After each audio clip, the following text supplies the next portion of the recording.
Today I want to talk about this beautiful display piece, which is a Pokemon base set Blastoise foil booster pack, unopened. And it's a beautiful display piece, but it's also something I am selling. In fact, I will be shipping this off to eBay soon. So why can't I keep this? Why shouldn't I keep this? You know, if I was super rich, I definitely would just keep this. And if I wasn't traveling somewhat often, I would definitely make this a display piece, obviously in a secure place so it doesn't get stolen, but it is kind of expensive. So I bought this sealed, but without it being graded, and I sent it in to PSA to get it graded. It got a score of 7, which is not that good. If it was a 10, then the value of this might have increased, but I basically didn't get any additional value. In fact, I probably lost some money sending this in and paying for grading.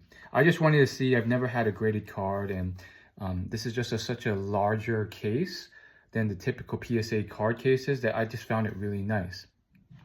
Like I said, if I was rich, I would keep it. And if I wasn't traveling and somewhat of a nomad, then I'd have more space to put it and display it in the house.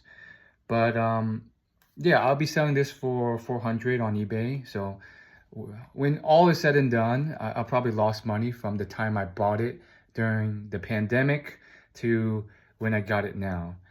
So it's going to be going to a beautiful home. It has beautiful art, tons of nostalgia, because this is the base set. It's the card set that my generation grew up on. And yeah, I mean, of course, if you are super rich, obviously do whatever you want. But for me, this was a sizable investment of sorts, and also a side hobby that just didn't pan out. And for me, I felt like the money was worth more than what it is now. If money was no issue, I'd probably keep this, or I'd probably even buy one that's a PSA 10 or 9 and keep it for myself, and maybe get one of each of the collection. But it's just not the case. I also know that this is, if you're not aware, this is a light pack, which means any booster pack you buy single, it's almost always been weighed already. So any type of rare hollow foil, those weigh heavier. So those are usually sold at a heavier, a larger price point, or they've been opened already. So this is definitely like a light pack, which means there's no hollow inside. Therefore, the value is by the market lower. But nonetheless, a beautiful display piece, and still like relatively reasonable price, because this is base set unlimited, which were printed in droves. There were fleet carriers with packs sealed of these. Now, sealed is still a really good investment, because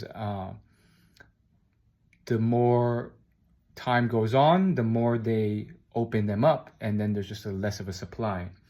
But then you also have to worry about fake packs, counterfeit, people, manufacturing fake packs and making them look like real ones, and all sorts of other stuff. But sealed stuff, especially of a vintage generation, is usually a great pickup.